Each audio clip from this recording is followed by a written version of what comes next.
organization started in 2009 in Washington, D.C. And if folks remember 2009, I remember 2009 well, that's when I graduated from Stanford. And I was at Stanford Law School, and it was hard for my classmates to get a job. Like, that's why we're at Stanford Law School, so it shouldn't be hard for us to get a job. And the recession was bad, it was real, and it was hitting us hard. And our co-founders were in particular concerned about the healthcare crisis. So if there were other things going on in 2009, it's that everyone cared about millennials. We were it. When it came to immigration reform, dreamers were going to lead the way. When it came to Obama being elected, it was going to be social media and young people who did that job. Everyone wanted to know what we thought, except when it came to healthcare. And the reason is because the healthcare industry uses the term Young Invincibles to describe 18 to 34-year-olds, with this idea that we're young, we're relatively healthy, we think we're invincible, we don't care about healthcare, don't waste your marketing dollars on us. And our co-founder said, we know that's not true. We have friends who are in school and they get cancer and their student health plan caps out and then they're stuck.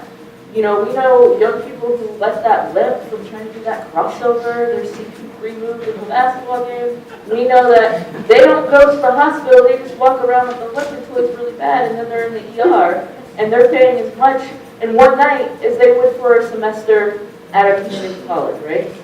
And so we wanted to know why people weren't listening to us. So we did what all millennials do. We threw up a web page and we said, just leave things, people will read it, people care about what we think. And what ended up happening is we kept hearing a common story. I think health insurance is important, but I don't have it because everyone told me to succeed in society, I had to get a degree, or two, or three, so I did, but I couldn't afford it. And so I had to take out a ton of loans to do it. So now I have debt for my higher education pursuits that everybody told me I had to do, and that I know I have to do because the way society is structured now, you can't really get ahead without a degree. And I've graduated, and the recession is bad, and young adults are unemployed at a rate that's about twice that of the rest of the national average. So now I can't get a job, and I feel like my higher education didn't even prepare me for the workforce, for the jobs that are there. I can't get a job with good benefits where I'm working more than part-time, and that's why I can't afford health insurance. So even though we started in this health insurance space, we knew we had to take a few steps back and address these other issues. And where was that starting for a lot of young people? It was starting with higher education. Because as Professor Crenshaw said, you know, that's where we are. We're the first generation that's going to be worse off than our parents. So when my dad tells me his stories about growing up in Omaha, Nebraska, yes, there are black people there. They're all related to me. We're very confused, but they're there.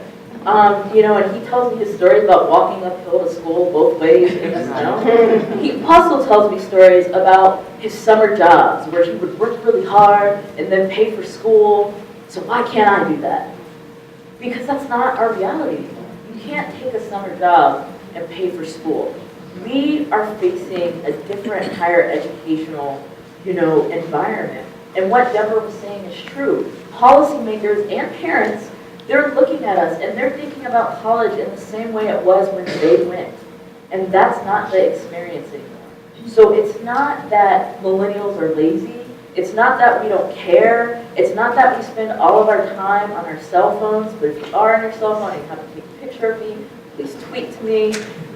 But it's just that, you know, we don't have the same opportunities and the same platforms. And when we are exposed to those opportunities, we're not feeling as prepared to do what we need to do. And so we really think that what's happening as an organization when we go out and talk to young people, what's happening in our higher education system really is important to you know, business leaders. It's important to the business crisis because we're not going to have the young people with the degrees into the workforce.